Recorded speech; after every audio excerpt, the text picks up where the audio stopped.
For January 21st, we're talking all about connection and our desire or impulse to know and to be known, and what that looks like in maybe a spiritual awakening outside of Christianity or any type of toxic religion. Hi, I'm Candy. I'm a hypnotherapist who's deconstructing from evangelical Christianity, and I know how mindset shapes our behavior. So in this series, I'm going to share my daily reflections from 3 different devotionals. The Book of Awakening by Mark Nepo, and that one's a little more spiritual, non-religious. Also, Jesus Calling by Sarah Young, which is a very modern Christian approach. And My Utmost for His Highest by Oswald Chambers, which is a very classic Christian angle. My goal is to help you see how each one of these devotionals or these day books might shape your mindset a little differently. And if you're into that kind of reflection, please like and follow for more. Let's get started. For January 21st in the Book of Awakening, I almost said the Book of Enlightenment, which is interesting. And maybe it's because this quote at the very beginning of today's reading is, "Enlightenment is intimacy with all things." So what Mark Nepo talks about in this reading today is that we kind of spin repeatedly from blindness to radiance, dividedness to wholeness.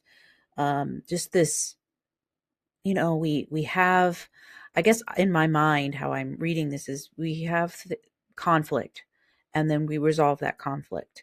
And we don't know something, we're completely blind to something, and then we see clearly. And we go through these waves, I guess I would call them.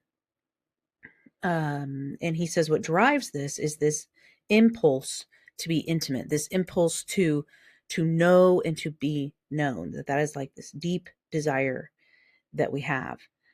He tells a story about a young French boy who was blind, and he says something that it's more than seeing like life in the darkness. It's about tuning into them, allowing the current they hold to connect to one's own, like electricity.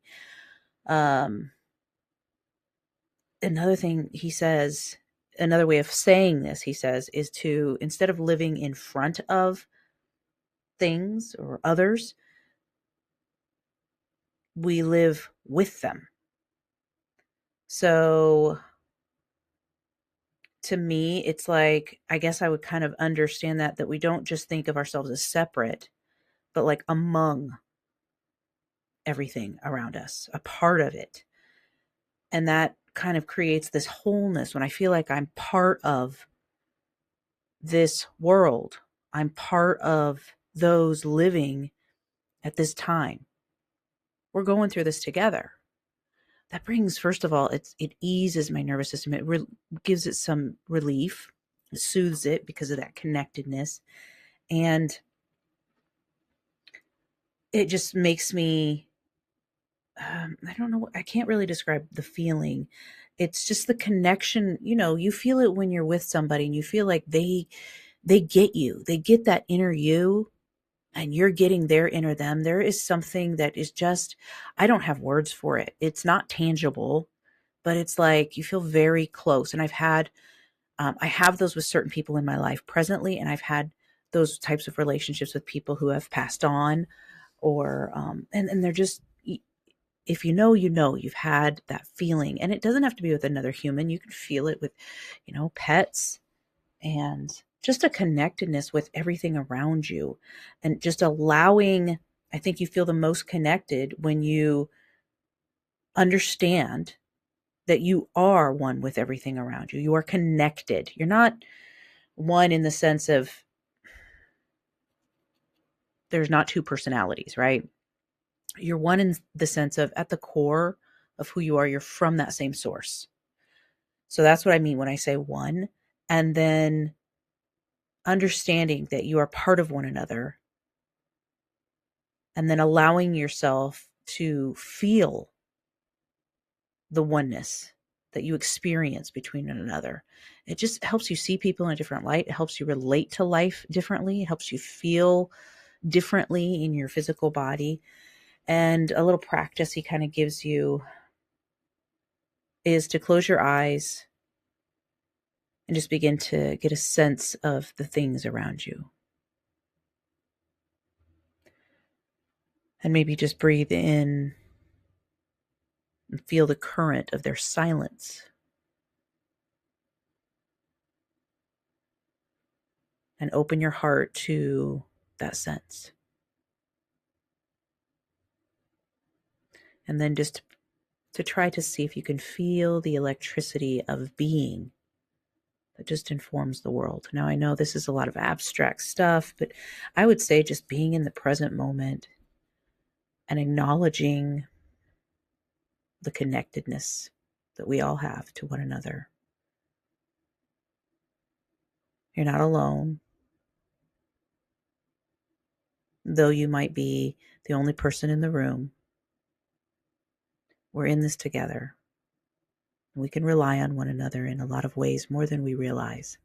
And just maybe letting that thought just settle in your mind for a little bit today and see how it feels.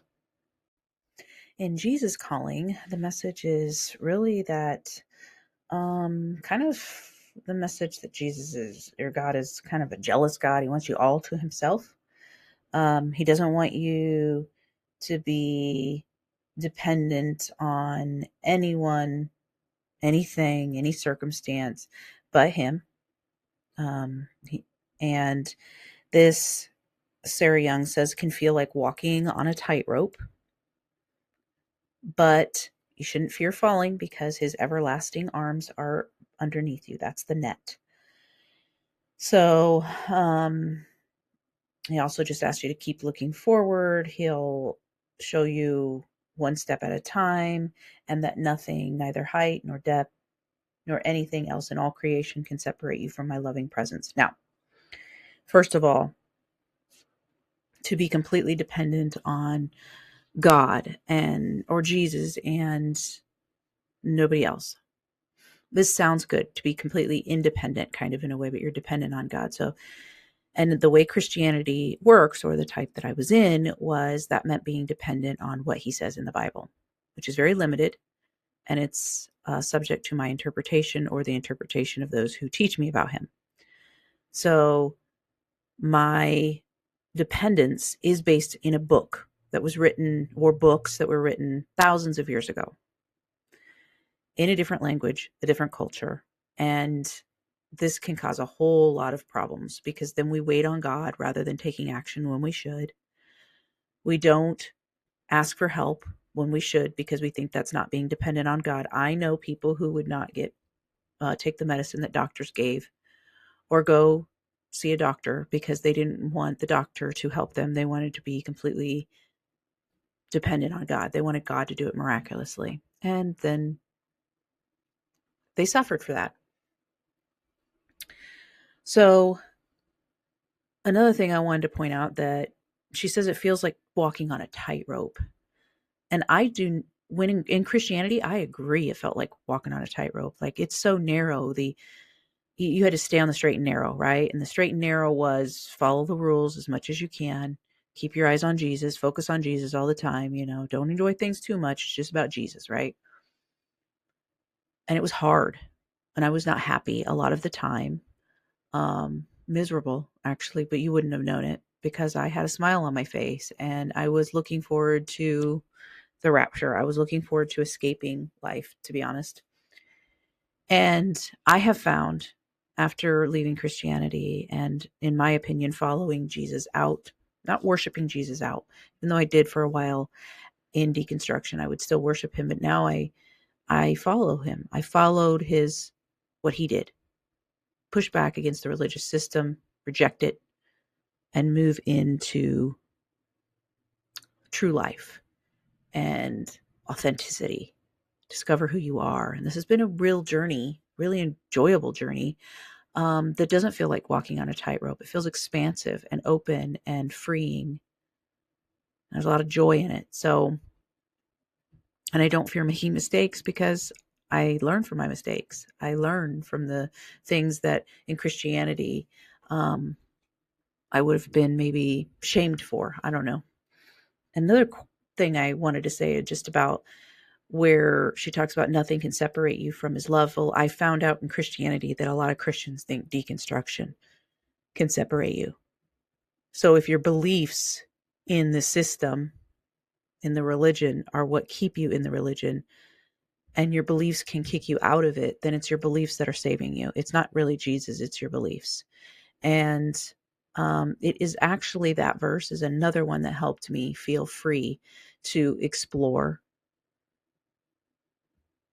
things, doubts that I had, questions that I had that didn't fit in the teaching that I was handed about Christianity, about Jesus and all of that. I felt safe that I could do it because nothing was going to separate me from his love. She says his loving presence, but it was, I think the verse actually says love, but regardless. But a lot of Christians don't think that way because I've been told I'm a heretic. Some people, just because they vote left in an election, are considered not Christian. So it can be your politics, your belief in Jesus returning. A whole lot of things are attached to that. It's not simply Jesus saving you. It is based in your belief, I came to find after leaving. So that's my thoughts on that one. And in my utmost for his highest today, he's basically talking about how God has needs that we are to meet. And one of those needs is he wants us to just basically be head over heels in love with him, like we were likely at the beginning, and choose to rekindle that love, I guess. One verse that he uses here is from the woman at the well when Jesus said, give me a drink. He uses that as an example, as God has needs that need to be met. And I'm like, that was his way of kind of starting a conversation with her. I'm not saying that God doesn't have needs, because I feel like God is all that is. And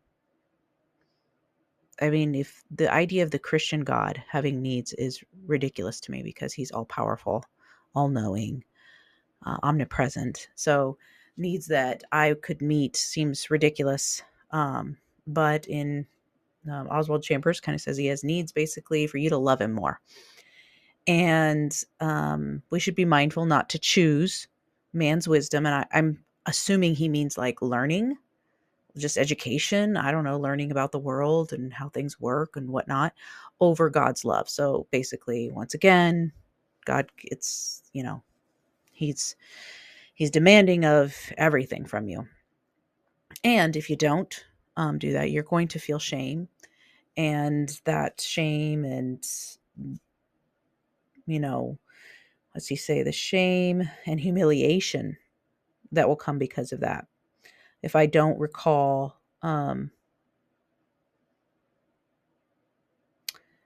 basically, if I remember that God is not who he was to me, like if I lose that love and that passion for him, I'm going to feel shame and humiliation. And I should be thankful for that, because it will bring me to sorrow, godly sorrow, which will bring me to repentance. And I don't really have much to say about this other than this is gross. I just find it gross, and maybe I'm misunderstanding him, but it's a disgusting teaching. This is rampant in Christianity, and it's not said in this way, but it is said, it is implied, it is subtle, but there is this message that God is all consuming of every thought, and it is very hard for us to understand that. And we try to do it, and it just creates more shame, because you can't ever get there. And you're also told you'll never get to that point where you're perfect at it, but you got to keep striving. It's the tightrope walk. It's miserable. It's not an enjoyable life. So do what you want with all three of these. For me, I'm going to remember that I'm one with all. I'm going to think that way, because it brings joy to me. It soothes me, but it also brings joy and pleasantness to those around me. Puts good out in the world. It's not burdensome. It's an easy yoke, a light burden, And I think if we all did that, the world would be a better place. Remember, you get to decide what you devote your thinking to today. You might not be able to control every thought that comes in, but you can definitely decide what you entertain. And whether it comes from something I've said today or something completely different, choose wisely and set an intention that truly benefits you and those around you. And if you found any value here today, don't forget to like and follow. Thank you for joining me on this journey. And let's keep our minds on what helps us love ourselves and each other a little bit better every day.